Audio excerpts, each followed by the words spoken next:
आपण बघतोय की आज 27 जुलै आहे आणि आज खरं तर शिवसेनेचे पक्षप्रमुख उद्धव ठाकरे त्याचप्रमाणे माजी मुख्यमंत्री उद्धव ठाकरे यांचा आज 62वा वाढदिवस आहे आणि हा वाढदिवस आज शिवसैनिक मोठ्या उत्साहामध्ये त्यांच्या मातोश्री बंगल्याच्या बाहेर त्यांना भेटण्यासाठी गर्दी करून तो साजरा करतायत। खरं तर उद्धव ठाकरेंना या वाढदिवसाच्या निमित्ताने साम परिवाराकडून सुद्धा मनपूर्वक शुभेच्छा आहेत। पण सध्या उद्धव ठाकरे हे एका तणावातून जात आहेत, एका संक्रमण अवस्थेतून जात आहेत। आपण बघतोय की सध्या उद्धव ठाकरे महाविकास आघाडीचं जे सरकार आहे ते गेलं आणि उद्धव ठाकरे यांना पाय उतार व्हावं लागलं। गेल्या काही दिवसात राज्याच्या राजकारणामध्ये उद्धव ठाकरे हे केंद्रबिंदू राहिले। शिवसेनेमध्ये उभी फूट पडल्यानंतर त्यांना मुख्यमंत्री पदावरून पाय उतार व्हावं लागलं। त्यानंतर अभूतपूर्व घडामोडी घडल्या। शिवसेनेचं एकनाथ शिंदे हे मुख्यमंत्री झाले, पण उद्धव ठाकरेंच्या भोवतीचं वलय मात्र काही कमी झालं नाही। एकेकाळी शिवसेना म्हणजे उद्धव ठाकरे असं समीकरण होतं, पण आता त्यांची पक्ष संघटनेवरची पकड ही पूर्णपणे कमी झालेली आहे। शिवसेनेचे नेते सेना सोडून गेलेत, त्यामुळे उद्धव ठाकरेंच्या समोर मोठा पेच निर्माण झालेला आहे।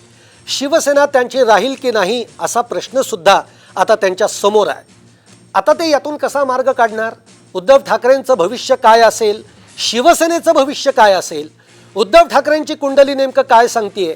वाढदिवसाच्या निमित्तानं या विशेष कार्यक्रमामध्ये आपण हीच चर्चा करणार आहोत आणि या चर्चेसाठी आज आपल्याबरोबर मान्यवर पाहुणे आहेत। आपल्याबरोबर आहेत पुण्यावरनं सिद्धेश्वर मारटकर, प्रसिद्ध ज्योतिषी, त्याचप्रमाणे मुंबईवरनं जोडले गेलेले आहेत राजकुमार शर्मा, ते सुद्धा आपल्याबरोबर असणार आहेत। त्याचबरोबर औरंगाबादवरनं प्रसिद्ध ज्योतिषी विजय चाटोरीकर हे सुद्धा आपल्याबरोबर आहेत। नाशिकवरनं ज्योतिषी नरेंद्र धारणे हे सुद्धा आपल्याबरोबर जोडले गेलेले आहेत आणि त्याचबरोबर नाशिकवरूनच अनिकेत शास्त्री हे सुद्धा प्रसिद्ध ज्योतिषी आपल्याबरोबर जोडले गेलेले आहेत। आपण बघितलं सध्याची उद्धव ठाकरे आणि शिवसेना हे दोन्हीही अडचणीतनं प्रवास करतायत, त्यामुळे आपण नेमकी यांची कुंडली काय सांगते हे बघण्याचा प्रयत्न करणार आहोत। मी सुरुवात करणार आहे की अनिकेत शास्त्री ज्योतिषी यांच्याकडनं सुरुवात करतो।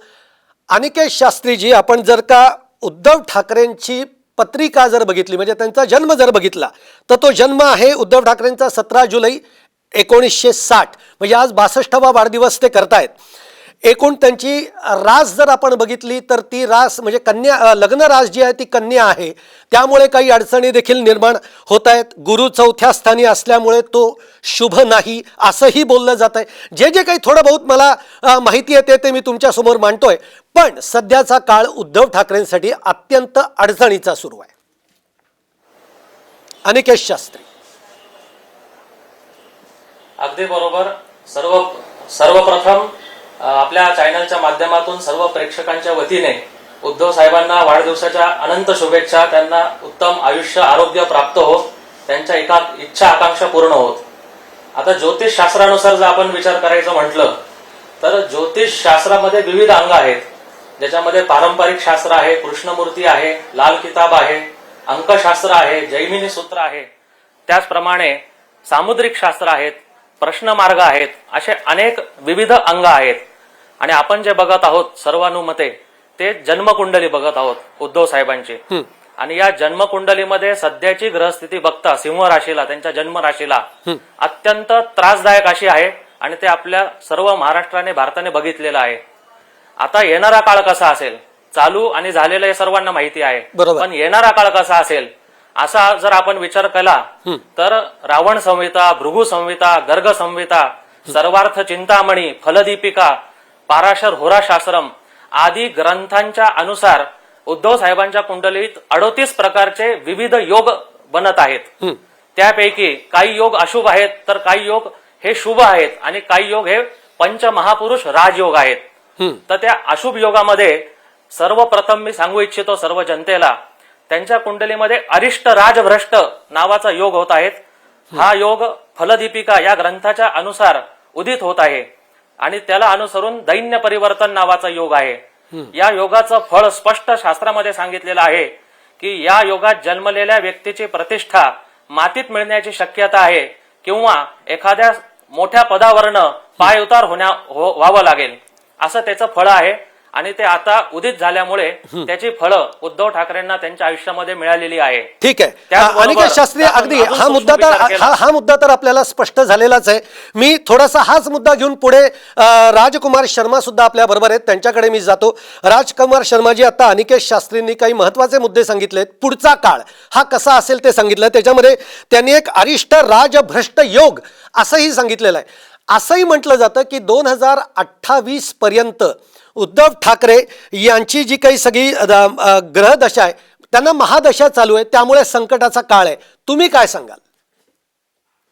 27/7/1960 सिंह राशि, 19 में चीफ मिनिस्टर महाराष्ट्र के उद्धव बाला साहेब ठाकरे, शिवसेना प्रमुख उद्धव ठाकरे, हिंदू हृदय सम्राट उद्धव ठाकरे। मैं अभी भी उनको यही पदवी से बुलाऊंगा, किसी ने उनको ये नाम दिया है या छीना है की कोई जरूरत नहीं, बट डेफिनेटली उद्धव ठाकरे साहब को सबसे पहले मैं वार्ड दिवस की बहुत बहुत शुभेच्छा देता हूँ। शुभम करो कल्याणम आरोग्यम सुख संपदा। आप दीर्घायु हो, आपकी सेहत अच्छी रहे और शिवसेना को और मजबूत करें। अब बात आती कुंडली की। जब हम कुंडली की बात करते हैं तो भाग्य जायते सर्वदा न पुरुषम न कौशलम। भाग्य से बड़ा कुछ नहीं है। रिक्शा चलाने वाला आदमी सीएम बन जाता है, चाय बनाने वाला आदमी पीएम बन जाता है। तो इस वक्त उद्धव ठाकरे के ऊपर 2028 तक जो किसी ने बोला है कि उनके ऊपर अच्छा काल नहीं है, मैं स्वामी जी के साथ में एक बात के साथ सहमत हूं कि डेफिनेटली उनका जो राज भ्रष्ट योग चालू है वो उसमें कोई दो राय नहीं।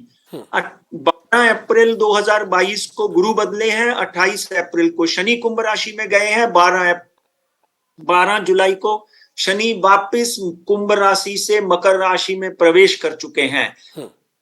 कन्या लगन की कुंडली का जब हम अध्ययन करते हैं तो उनके ऊपर गुरु की महादशा चल रही है। कन्या लगन के हिसाब से लग्नाधिपति बुध होता है, उनके चौथे घर में गुरु और शनि की युति है। दैत्य के साथ में देव ग्रह बैठे हुए हैं। तो शुरू से लेकर अंत तक जब आप उनकी शपथ विधि की कुंडली भी हमने देखी 28/11/2019, उसमें भी उनके 8वें घर में शुक्र, धनु राशि में केतु, गुरु, चंद्रमा, 5 ग्रह शपथ विधि में बैठे हुए हैं। उस वक्त उन्होंने शाम को सूर्य अस्त के समय शपथ विधि ली।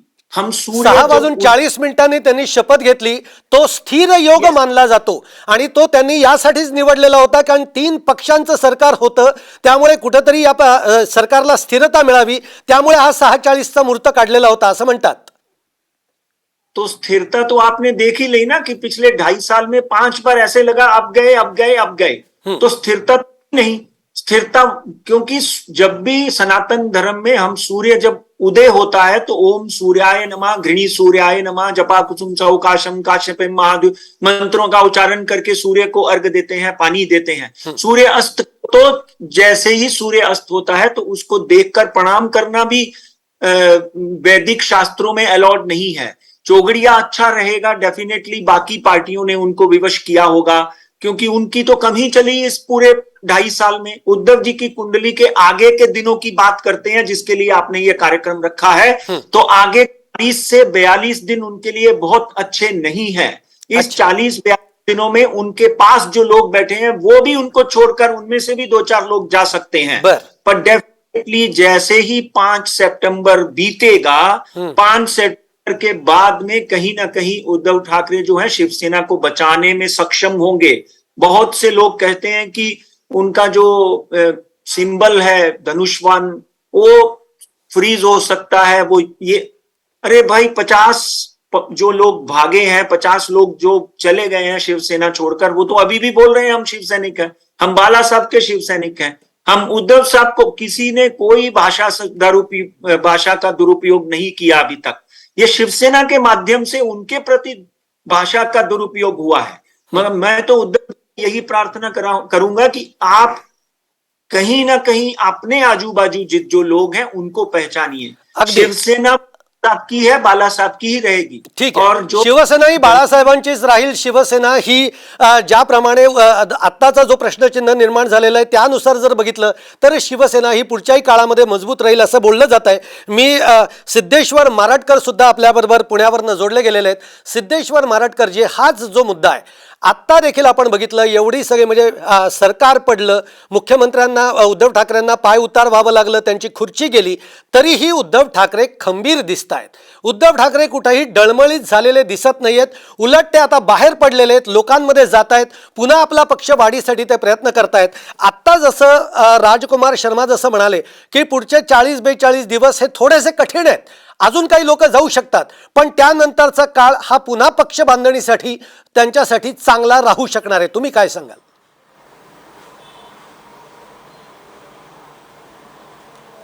हां, नमस्कार. मी सुद्धा पुन्हा एकदा उद्धव साहेबांना वाढदिवसाच्या हार्दिक शुभेच्छा देत आहे. उद्धव साहेबांची पत्रिका जर आपण बघितली तर आपण सांगितल्याप्रमाणे कन्या लग्न, सिंहरास आणि चंद्रराहू युती आहे पत्रिकेमध्ये, आणि त्याच्याशी गुरु आणि शनीचा नवपंचमी योग झालेला आहे. हा मोठा राजयोग देणारा योग पत्रिकेमध्ये आहे. दुसरी गोष्ट, दशमस्थानामध्ये बुध वर्गोत्तम आहे, म्हणजे मिथुन रास, मिथुन नवमांश असा बुध वर्गोत्तम बलवान असल्यामुळं ही पत्रिका राजयोगाची निश्चितपणे आहे. ज्यावेळेला त्यांना मुख्यमंत्रीपद मिळालं त्यावेळेला त्यांना गुरु महादशेमध्ये बुधाची अंतर्दशा चालू होती डिसेंबर 2019 पर्यंत. आता काय झालंय, नोव्हेंबर 2020 नंतर त्यांना शुक्राची अंतर्दशा जी चालू झाली आहे, इथं सगळा गोंधळ होतोय. नोव्हेंबर 2020 ते जुलै 2023 हा काळ त्यांच्यासाठी नकारात्मक आहे. आता शुक्र पत्रिकेत काय करतो तर शुक्र हा मित्र, परिवार आणि सहकारी यांचा कारक ग्रह आहे. तो धनस्थानाचा अधिपती आहे आणि तो त्या जोडीला तो शुक्र आणि नेपच्यूनचा केंद्रयोग झालेला आहे पत्रिकेमध्ये. त्यामुळे ह्या काळामध्ये त्यांच्यावरती अनेक आरोप झाले, त्यांच्या सहकार्यांवरती आरोप झाले, त्यांचे सहकारी रागवले, रुसले, आणि त्याच्यातून आता त्यांना जो काय परिणाम झाला याच्या जोडीला यांच्या 8व्या स्थानात ज्यावेळेला मंगळ, हर्षल, राहू एकत्र आले त्यावेळेला त्यांना पाय उतार व्हावं लागलं. आपण मागच्या कार्यक्रमात आपण सांगितलं की मिथुन राशीमध्ये जी अमावस्या झाली 14 जून आणि 29 जूनची, हे उद्धव ठाकरे आणि उद्धव सरकारसाठी प्रतिकूल असल्यामुळं महाराष्ट्रामध्ये सत्तांतर आपण सांगितलं होतं यापूर्वीच, त्याप्रमाणे ती घटना घडलेली आहे. परंतु याला कारणीभूत 2-3 गोष्टी आहेत. त्यातली शुक्राची महादशा, अष्टमस्थानामध्ये मंगळ, हर्षल आणि राहू असे ग्रह एकत्र येणं, त्या जोडीला शिवसेनेची पत्रिका खराब होणं, महाविकास आघाडीची जी स्थापना कुंडली आहे त्याच्यामध्ये सुद्धा दशमस्थानामध्ये शनी येणं, ह्या सगळ्या गोष्टीचा परिपाक हा आता झालेला आपल्याला दिसतोय. आता ही प्रतिकूलता कधीपर्यंत दिसते तर मला साधारण जुलै 2023 पर्यंत उद्धव ठाकरे यांना थोडासा हा काळ नकारात्मक असू शकतो. त्याच्यानंतर मात्र जेव्हा रवीची अंतर्दशा चालू होईल, गुरुमध्ये रवी अंतर्दशा ही मे 2024 पर्यंत असणार आहे. याच्यामध्ये उद्धव ठाकरे पुन्हा आपला पक्ष सावरू शकेल. आत्ताशी जी काय घडामोड आहे ही पुनर्वसनाची आहे, म्हणजे शिवसेना पक्षाचं पुनर्वसन आता होत आहे असं आपण समजायला हरकत नाही. जुलै 2023 ते मे 2024 ही शिवसेना पूर्वत बलवान होऊ शकते, अशी ग्रहस्थिती आहे. अगदी हाच मुद्दा घेऊन मी आता विजय चाटोरीकर आपल्या बरोबर आहेत औरंगाबादवरनं. विजय चाटोरीकर जी, आपण बघतोय की उद्धव ठाकरेंच्या जसं पत्रिकेचा आपण सगळेजण आता अभ्यास करतोय, त्यांचं पुढचं वाटचाल कशी राहील हे बघतोय, पण हे बघताना आता महत्त्वाचा हा पण इंटरेस्टचा भाग आहे शिवसेना. कारण या शिवसेनेची स्थापना झाली 19 जून 1966 मध्ये. त्यामुळे एकूण शिवसेना पक्ष म्हणून सुद्धा त्याची कुंडली आपल्याला मांडणं गरजेचं आहे. कारण आत्ता शिवसेना हा पक्ष हा सुद्धा अडचणीत आलेला आहे. कारण या पक्षावर दोघांनी दावा सांगितला आहे. एकीकडे आपण बघतोय उद्धव ठाकरेंचा तो पक्ष बाळासाहेबांनी स्थापन केलाय, पण आता शिंदे गट या पक्षावर दावा सांगतोय. तो नुसता पक्षावर दावा सांगत नाही, तो चिन्हावरही दावा सांगतोय. त्यामुळे सर्वसामान्य लोकांमध्ये हाच प्रश्न पडलाय, आता ही शिवसेना नेमकी कुणाची? त्यामुळे शिवसेना हा पक्ष म्हणून सुद्धा संक्रमण अवस्थेतनं चाललाय. तुम्ही काय सांगणार आहात? कसं असतं सुहास, तुला सांगतो की पहिली महत्वाची गोष्ट ही असते की कोणताही पक्ष जेव्हा स्थापन होतो तेव्हा त्याचा जो कर्ता असतो, कुटुंब प्रमुख असतो, त्याची कुंडली फार महत्वाची असते. कारण त्याचे निर्णय हे त्या पक्षासाठी शुभ किंवा अशुभ ठरू शकतात. त्याच्या निर्णयामुळं पक्ष संकटात येतो किंवा पक्षाची प्रगती होते किंवा त्याची ग्रोथ होत असते. तर इथं मला वाटतं की शिवसेनेच्या कुंडलीपेक्षा जो पक्ष चालवत असतो त्याची पत्रिका आणि त्याचे ग्रहमान आणि त्याची निर्णय क्षमता हे काय हे फार महत्वाचं असतं. बर बाळासाहेबांनी जेव्हा 1966ला शिवसेना स्थापन केली त्याच्यानंतर त्यांचे जे विचार होते ते विचार आजपर्यंत लोकांच्या हृदयामध्ये आहेत आणि तेच विचार घेऊन उद्धवजी सुद्धा पुढे निघाले आहेत. फक्त काय आहे की त्यांची पत्रिका जेव्हा पाहिली, आता मी ह्या सगळ्या मान्यवरांचं जेव्हा ऐकलं आणि त्यांनी सांगितलं की त्यांनी कधी शपथविधी घेतला, राजयोग तर त्यांच्या कुंडलीमध्ये आहेच आहे, कारण बुध स्वराशीचा त्यांच्या कर्मस्थानामध्ये बसलेला आहे त्याच्यामुळं, आणि सूर्य त्यांच्या लाभात आहे. महत्वाची गोष्ट काय की असे जे चढ उतार आहेत जे उद्धव ठाकरेच्या जीवनामध्ये ही पहिली वेळ नाही, 2-3 वेळेला आलेले आहेत आणि हे सगळं आता जे आलंय ते जास्त मोठ्या प्रमाणामध्ये आहे. बर त्याचं कारण आहे की त्यांचं चंद्र राहू व्ययस्थानामध्ये एकत्र बसलेले आहेत, त्याला आपण पितृदोष म्हणतो. पितृदोष म्हणजे काय असतो, पंख असतात पण पाय बांधलेले असतात, त्यामुळे दोरी जेवढी लांब आहे तेवढंच माणूस झेप घेत असतो आणि त्याच्यानंतर तो खाली येतो. म्हणजे काहीतरी दिवसानंतर पुन्हा खाली यावं लागतं, पुन्हा वर जातो, पुन्हा खाली येतो. ही जी आहे परिस्थिती ही त्यांच्या व्ययस्थानाच्या चंद्र राहूमुळे आहे. त्यासोबतच त्यांच्या कर्मस्थानावर शनीची दृष्टी आहे, गुरुची दृष्टी आहे, त्याच्यामुळे निर्णय क्षमतेमध्ये थोडं कमी जास्तपणा होतो किंवा ज्या धूर्त पद्धतीनं जे निर्णय घ्यायला पाहिजे असतात राजकारणामध्ये दूरदृष्टी ठेवून तर तिथे कुठेतरी कमी पडतात, कारण त्यांचा चंद्र हा राहू सोबत असल्यामुळं थोडं इमोशनल होतात, भावनिक होतात. त्यामुळे मला असं वाटतंय की शिवसेनेला जी आज परिस्थिती आलेली आहे ती ही त्यांच्या ग्रहांच्या कुटुंब प्रमुख जो आहे त्याच्या ग्रहांच्या स्थितीमुळे आलेली आहे. त्याच्यामुळं आपण दुसऱ्याला दोष न देता आपल्या ग्रहांची स्थिती कशी प्रबल करता येईल त्याच्यानंतर आपण आपल्या निर्णय क्षमता कशी बदलू शकतो आणि आपण आपले जे सोबतचे लोक आहेत त्यांना धरून कसं चालू शकतो याचा विचार उद्धवजीनं करणं गरजेचं आहे. कारण पुढे अशा बरेचदा असं घडू शकतं, जर याच्यावर त्यांनी पर्याय केला नाही तर बरेचदा त्यांच्या जीवनामध्ये असे चढ उतार येऊ शकतात. आणि मी 1 जानेवारी 2022ला सांगितलं होतं की मेच्या नंतर सत्तांतरण होणार आहे आणि पेपरमध्ये सुद्धा ते आलं होतं. महत्वाची गोष्ट काय की हे जेव्हा प्रिडिक्शन आम्ही करतो सगळे ज्योतिषी लोक, याच्यामध्ये ज्योतिषशास्त्र हे मार्गदर्शक शास्त्र आहे, बरोबर त्याच्यावर अवलंबून राहायचं नसतं. तुमचे प्रयत्न महत्वाचे असतात. शास्त्र हे कोणतंही खोटं नसतं, शास्त्र सांगणारा माणूस खोटा असू शकतो. त्यामुळे शास्त्राचा आधार किंवा मार्गदर्शन घेऊन जर आपण प्रयत्न केले तर मला वाटतं त्यांच्या भावी जीवनामध्ये त्यांना राजकीय क्षेत्रामध्ये चांगले उत्तुंग भरारी मारता येऊ शकते. नक्कीच. साटोरीकर सर, धन्यवाद. म्हणजे तुम्ही बोलताय, तुम्ही हे सगळं छान पद्धतीने सांगितलं. नरेंद्र धारणे, मी तुमच्याकडे येणार आहे, परंतु तत्पूर्वी मी पुन्हा एकदा राजकुमार शर्मांकडे जातो, कारण राजकुमार शर्मांना परत पुढच्या काही कामासाठी बाहेर पडायचं आहे. तर राजकुमार शर्माजी, मुद्दा असा आहे की जेव्हा आपण उद्धव ठाकरेंच्या पत्रिकेचा अभ्यास करतोय, त्यांच्या कुंडलीचा अभ्यास करतोय, आता एका माणसाचा जेव्हा विचार होत असतो आणि आज जेव्हा तो अडचणीत आहे तेव्हा त्याचबरोबर आपल्याला इतर अनेक कुंडल्यांचाही विचार करावा लागणार आहे. म्हणजे ज्याला पारिवारिक कुंडली देखील म्हणता येईल. मग रश्मी ठाकरेंची कुंडली असेल, आदित्य ठाकरे यांचा आपल्याला विचार करावा लागेल.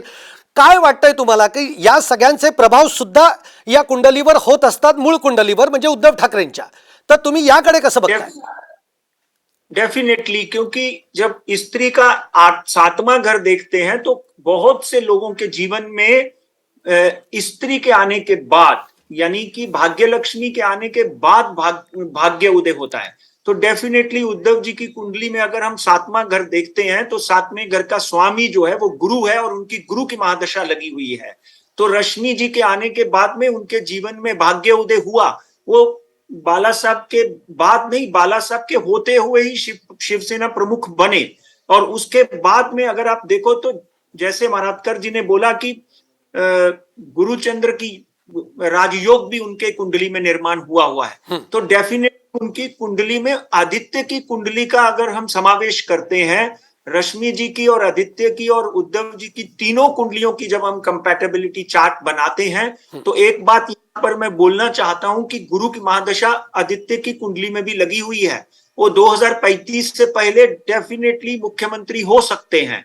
और यहाँ पर एक बड़ी भविष्यवाणी मैं करना चाहता हूं कि अगले 3 साल में, 3 साल के अंदर या 3 साल के बाद राज ठाकरे जो है वो भी कहीं ना कहीं शिवसेना का एक बड़ा प्रमुख चेहरा बन सकते हैं. ये परिवार में वापस सुलह हो सकती है, क्योंकि राजनीति में कोई किसी का मित्र नहीं, कोई किसी का शत्रु नहीं. अगर लालू प्रसाद और नीतीश कुमार सरकार बना सकते हैं, आपने कभी सोचा नहीं था कि शिवसेना, कांग्रेस और एनसीपी सरकार बनाएगी.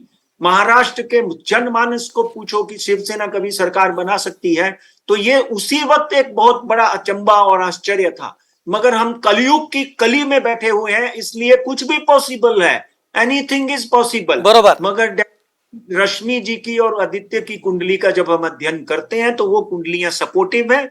आपके माध्यम से, आपके चैनल के माध्यम से मैं उद्धव जी को एक ही बात कहना चाहता हूं कि इस वक्त श्रावण शुरू हो गया है नॉर्थ का, महाराष्ट्र में श्रावण शुरू हो जाएगा।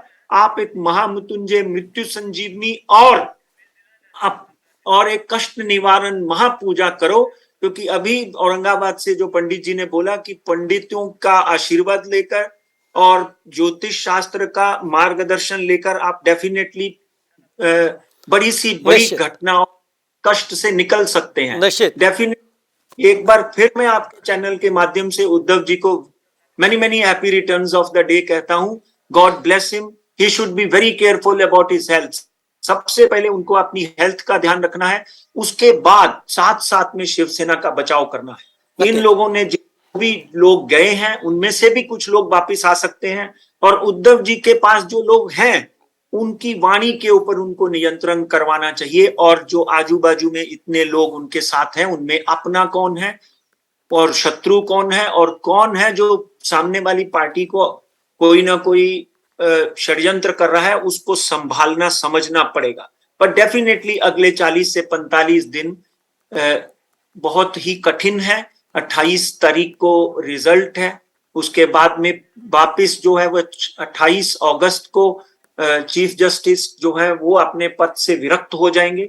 तो 50 दिन, 40 से 45 दिन, मैक्सिमम 50 दिन जो है नक्षत्रों और ग्रह के मुताबिक वो बहुत कष्टदायक है। वो कष्टदायक आहे। अगदी राजकुमार शर्मा जी, तुम्ही सातत्याने सांगताय की येणारे 40-45 दिवस हे कष्टप्रद आहेत, पण तुम्ही आता एक खूप मोठं भाकीत केलेलं आहे की राज ठाकरे सुद्धा एक चेहरा आगामी काळामध्ये शिवसेनेचा असू शकतो। राजकुमार शर्मा जी, धन्यवाद, तुम्ही या कार्यक्रमामध्ये सहभागी झालात। खरं तर खूप प्रश्न, आता या चर्चेनंतर तर खूप प्रश्न आपल्या मनामध्ये निर्माण झालेले आहेत। मी पुन्हा आता नरेंद्र धारणेंकडे मी येतो। नरेंद्र धारणे जी, आता थेट प्रश्न, ज्या लोकांनी बंड केलं, आता राजकुमार शर्मा म्हणाले त्यातले काही लोक परत येऊ शकतात। राजकुमार शर्मांनी 2-3 मुद्दे मांडलेले आहेत की उद्धव ठाकरेंनी वाणीवर कुठेतरी नियंत्रण ठेवलं पाहिजे, आणि त्याचबरोबर जे आपल्या भोवतीचं जे कोंडाळं आहे, खरंच आपले कोण परके कोण याची ओळख करून घेतलं पाहिजे। तुम्हाला काय वाटतंय?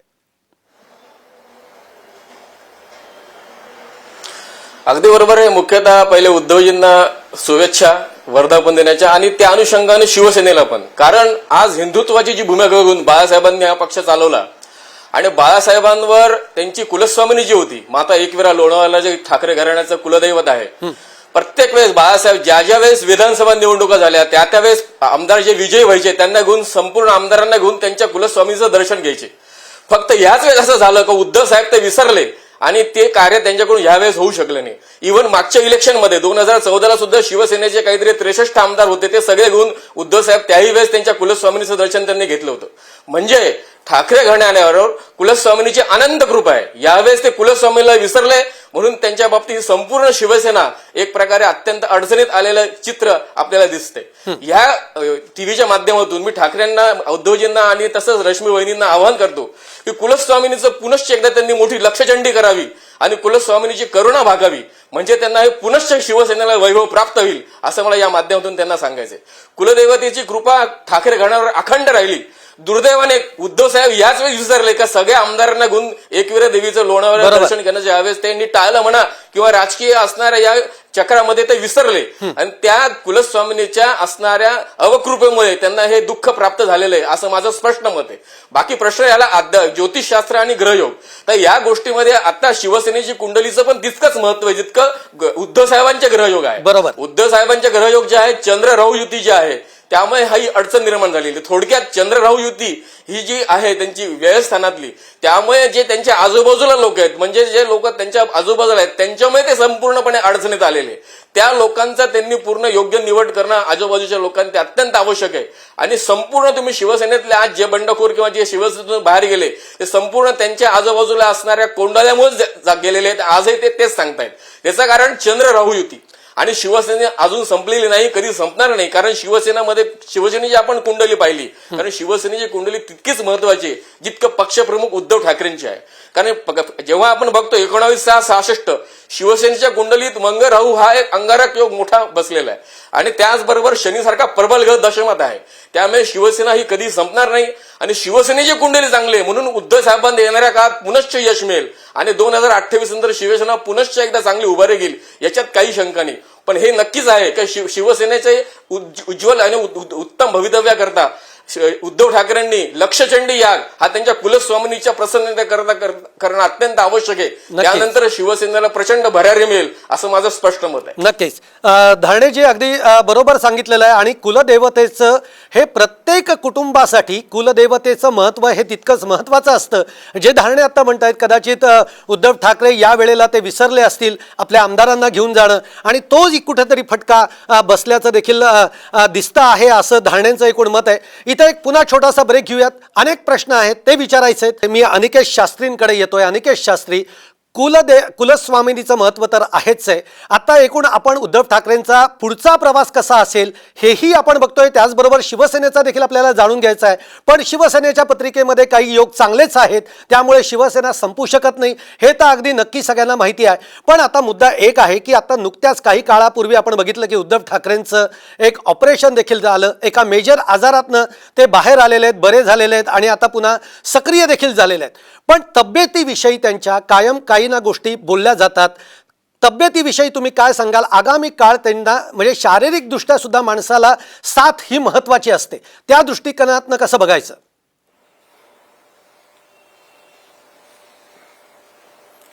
अगदी बरोबर.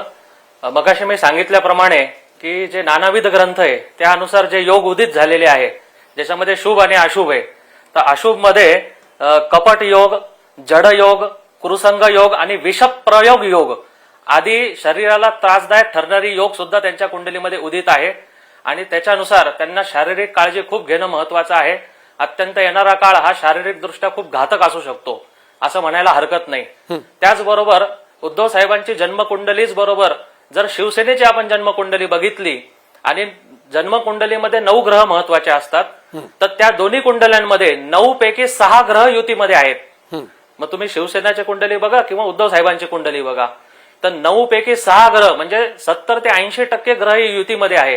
त्यामुळे स्वर्गीय सन्माननीय हिंदू हृदय सम्राट बाळासाहेब ठाकरे यांना हे ज्ञान अवगत असावं आणि तज्ज्ञांचं ते मार्गदर्शन घेत असावे म्हणून त्यांनी युती केली. कारण की दोन्ही कुंडल्या ह्या युती संदर्भात प्रबळ सांगितलेलं आहे.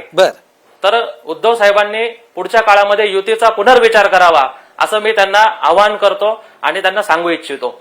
त्याचबरोबर जसं धारणे गुरुजींनी सांगितलं की कुलदेवीची उपासना ही केलीच पाहिजे आणि ती चुकलीये म्हणून देवी प्रकोप झालेला आहे.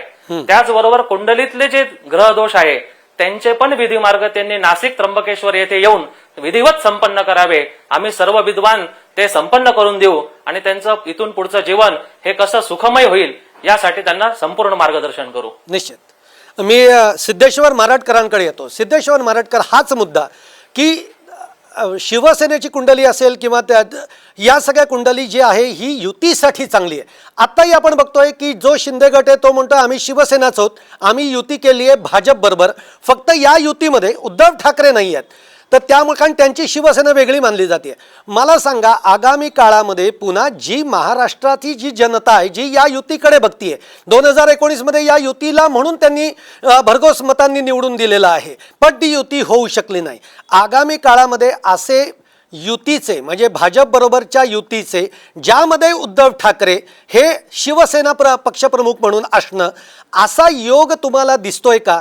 जे गेलेले आहेत आमदार ते परत येऊ शकतील का? त्यातले काही येऊ शकतील का? असं काय वाटतंय तुम्हाला?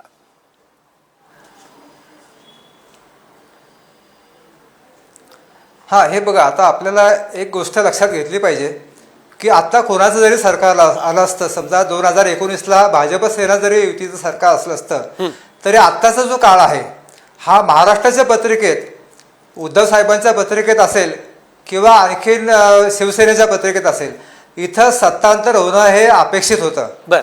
त्यामुळे ह्या काळामध्ये अनेक काही कुरबुरी झाल्या असत्या, शिवसेना भाजपामध्ये पण झाल्या असत्या. आत्ताचा काळ हा महाराष्ट्रासाठी चांगला नाही. काय झालंय, महाराष्ट्राची धनुलग्नाची पत्रिका आहे, शिवसेनेची पण धनुलग्नाची पत्रिका आहे. तर याच्यामध्ये लाभस्थानामध्ये जे ग्रहण आता होत आहे ते राहू केतूशी, ही 1.5 वर्षाची ग्रहणं जी मार्च 2021 पासून मार्च 2022 पासून सप्टेंबर ऑक्टोबर 2023 पर्यंत ही ग्रहणं ही महाराष्ट्रातलं सत्ता स्थान बिघडवणारी आहे.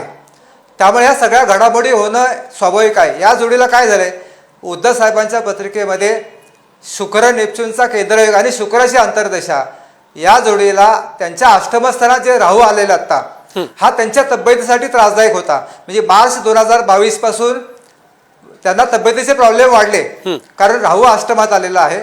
त्याच्या जोडीला हर्षल पण त्या ठिकाणी आहे आणि मंगळ पण आता काही काळ तिथं 10 ऑगस्टपर्यंत आहे. म्हणून त्या ठिकाणी मी तुम्हाला जूनपासून ऑगस्टपर्यंतचा काळ हा महाराष्ट्रामध्ये सत्तांतर होणारा काळ होता. आता युती होणं न होणं हे ह्या गोष्टी कशा आहेत की एकमेकांच्या विश्वासावरती अवलंबून आहे. ह्याच्यामध्ये जे विश्वासघाताचे जे राजकारण झालं हे दोन्हीकडनं होतंय की शिवसेनेचं म्हणणं आहे की भाजपने शब्द पाळला नाही, बरोबर, किंवा भाजपा म्हणते की आम्हाला शिवसेनेने दगा दिला. ह्या ज्या गोष्टी आहेत ह्याला कारणीभूत काय कारण आहे तर महाराष्ट्राच्या पत्रिकेमध्ये राहू आणि केतू हे सत्ता स्थानामध्ये जे लाभस्थानामध्ये आहे, हा इथं महत्वाचा प्रॉब्लेम इथं दिसतो. आता दुसरी गोष्ट काय की चंद्र आणि राहू युती ही जी यांच्या पत्रिकेत आहे उद्धव साहेबांच्या, ही खरं तर ही राजकारणासाठी खूप महत्वाची आहे. कारण ही रवीच्या राशीमधला राहू हा अधिकार देतो, सिंहासन देतो. त्या इथं शापित आपण म्हणू शकत नाही. ही त्यांच्या आरोग्याला त्रासदायक असू शकते. ज्याला राहू अष्टमत आला त्याला त्यांना आजारपण आलं, पण हे काही काळापुरतं आहे. किंवा आता ज्या घडामोडी झाल्यात ह्या कुठल्या योगावरती झाल्यात तर मंगळ, हर्षल आणि राहू ह्या ग्रहयोगावरती आता घडामोडी झालेल्या आहेत. आता मंगळ 10 ऑगस्टला बदलतोय. माझ्या मते 28 ऑगस्टची जी काय अमावस्या आहे इथपर्यंत महाराष्ट्रातल्या राजकारणामध्ये आणखीन काहीतरी आश्चर्यकारक घटना होऊ शकतात. म्हणजे कोर्टाचा निकाल 27 ऑगस्ट पर्यंत हा वेडावाकडा लागू शकतो. इथं सरकार पुन्हा काय अडचणीत येऊ शकतं, जे नवीन सरकार सुद्धा. 28 ऑगस्ट क्रॉस झाल्यावरती मी सांगेल की सरकार स्थिर होईल. तोपर्यंत ह्या सरकारला सुद्धा धोका आहे. त्यामुळं आत्ता जी परिस्थिती आहे ही महाराष्ट्रासाठी त्रासदायक आहे. ठीक. या जोडीला शिवसेनेचा जर आपण विचार केला तर शिवसेनेला आता सध्या जे मगाशी सांगितलं तसं जुलै 2023 पर्यंत थोडंसं लोक सोडून जातील किंवा त्याच्यामध्ये गोंधळ चालेल. परंतु उद्धव साहेबांची पत्रिका खूप चांगली आहे. त्यांची सिंहरास असल्यामुळे ती राजाची रास आहे. यांच्या हाताखाली कार्यकर्ते 100% राहणार. म्हणजे 90% कार्यकर्ते आणि 10% अधिकारी जातील. बरोबर. म्हणजे त्यामुळे शिवसेना ही शाबूत राहते. शिवसेना कुठलाही धोका राहत नाहीये. जे काय काँग्रेसचं झालं की काँग्रेसची गांधी घराणं आणि काँग्रेस हे आतापर्यंत कायम टिकलं, तसं ठाकरे घराणं आणि शिवसेना हे नातं कायम टिकणार आहे, कायम टिकणार आहे. मी विजय चाटोरीकरांकडे जातो. विजय चाटोरीकर, हाच मुद्दा जो आहे, कारण आता येत्या 2 ते 3 दिवसामध्ये सुप्रीम कोर्टाचा निकाल आहे. आता जसं मारटकर म्हणतात की एकूणच महाराष्ट्राच्या पत्रिकेनुसार महाराष्ट्राचे दिवस चांगले नाहीत, त्यामुळे हे सरकार सुद्धा अडचणीत येऊ शकतं. काय वाटतं, हा सुप्रीम कोर्टाचा निकाल अनेक चित्र स्पष्ट करू शकेल आणि असं काही घडण्याची शक्यता आहेत का जे आत्ताचं सरकार आहे त्यामध्येही काही गडबड होऊ शकते? एक महत्वाचा सुहास की ही जे आपण महाराष्ट्राची कुंडली पाहिली, शिवसेनेची कुंडली पाहिली, एकनाथ शिंदेची पण कुंडली पाहिली आणि उद्धव ठाकरे यांची पत्रिका पाहिली, याच्यावरून एक कळतं की सध्या महाराष्ट्रावर तर संकट आहेच आहे. पण हे जे कोर्टाचा निकाल आहे, हे कोर्टाचा निकाल राहूच्या प्रभावामुळं तो लांबण्याची शक्यता आहे. तो लवकर लागणार नाहीये. तो असंच चाल ढकल होत राहणार आहे महाराष्ट्रामध्ये आणि सगळं असमंजस मध्ये, सगळे कन्फ्युजन मध्ये असणार आहे. त्यामुळे पक्क असा निर्णय कोर्ट देणार नाही. ते अशी चाल ढकल होत राहणार आहे. त्याच्यामुळे ह्याही पक्षाला म्हणजे शिंदे गटाला सुद्धा थोडं हे आहे की कन्फ्युजन असणार आहे की ते पण वेगळ्या मनस्थितीमध्ये असणार आहेत आणि शिवसेनेला सुद्धा धाकधूक असणार आहे की आपलं चिन्ह जातं का किंवा आपल्या पक्षावर काय हे होतं का. पण एक महत्वाची गोष्ट आहे की जर उद्धव ठाकरेची जी पत्रिका आहे त्याच्यामध्ये एक नक्कीच आहे की शिवसेना त्यांच्यापासून जाणार नाही. धनुष्यबाण पण त्यांच्यापासून जाऊ शकत नाही. धनुष्यबाण त्यांच्यासोबतच राहणार आहे.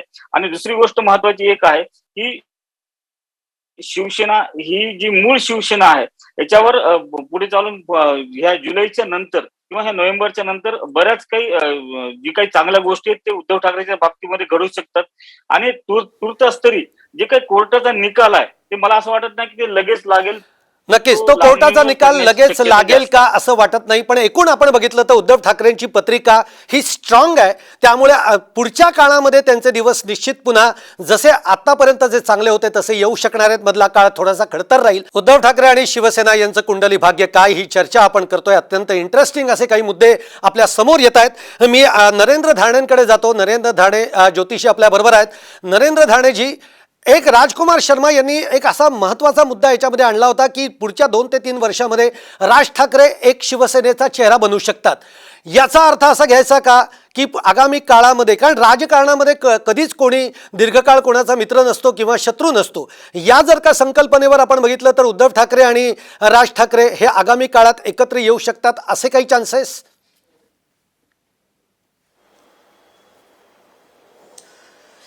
आता त्यांनी सांगितलं त्यांच्या अभ्यासानुसार ठीक आहे, परंतु ही शक्यता अजिबात नाही. बर. कारण ज्या विशिष्ट मुद्द्यांमुळे दोघं बाजूला झाले, दोघांच्या कुंडल्या आपल्याकडे उपलब्ध आहेत आणि राज ठाकरेंचा असणारा राजकीय आलेख हा उंचावणार आहे येणाऱ्या कालखंडात. बर. त्या मानाने उद्धव ठाकरेंचा हा राजकीय आलेख जरी असला तरी त्यांना एक प्रकारचा सुरुवातीपासूनचा एक परंपरेचा बॅकग्राऊंड आहे. बाळासाहेबांची पूर्ण शिवसेना त्यांना मिळाली, परंतु दुर्दैव असं आहे का जो कोंडाळा त्यांच्या भोवती निर्माण झालेला आहे. चंद्र राहू युतीची कुंडली दाखवते व्यवस्थानातली, काय अशुभ लोक आणि चुकीचे लोक आजूबाजूला असतात, ते त्यांना बाजूला करायला तयार नाही आणि चुकीच्या लोकांशी युती झाल्यामुळे सुद्धा त्यांना हे सगळं सेटबॅक मिळालेलं आहे. दैवी शक्तीचा प्रकोप हा विषय पण त्याच्यात आहेच, परंतु जोपर्यंत ते चुकीचे लोक आजूबाजूला पूर्णतः करत नाही त्यांच्या आजूबाजूची चुकीची माणसं बाजूला, तोपर्यंत त्यांना हा त्रास कायम राहणार आहे.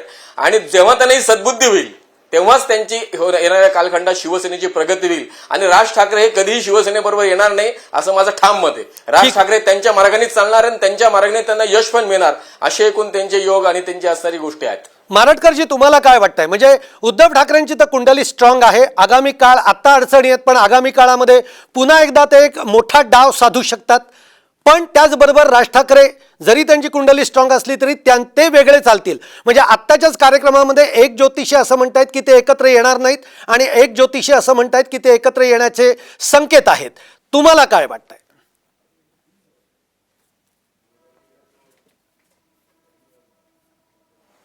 ज्योतिषशास्त्रीय कारण शोधलं पाहिजे.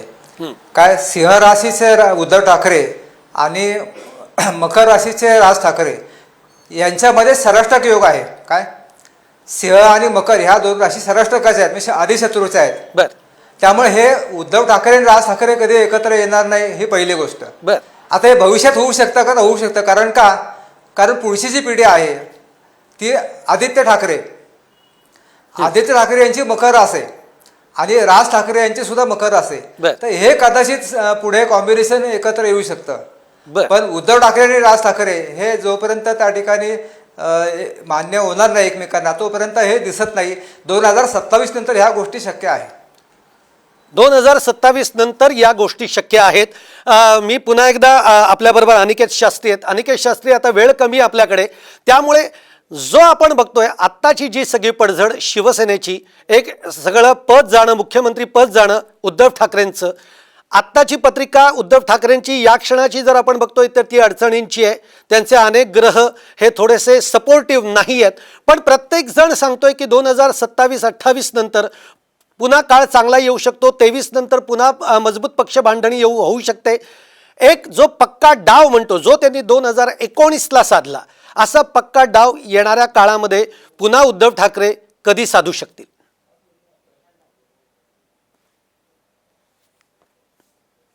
अगदी बरोबर. येणाऱ्या काळात ते नक्कीच सर्वोच्च पदावर जातील.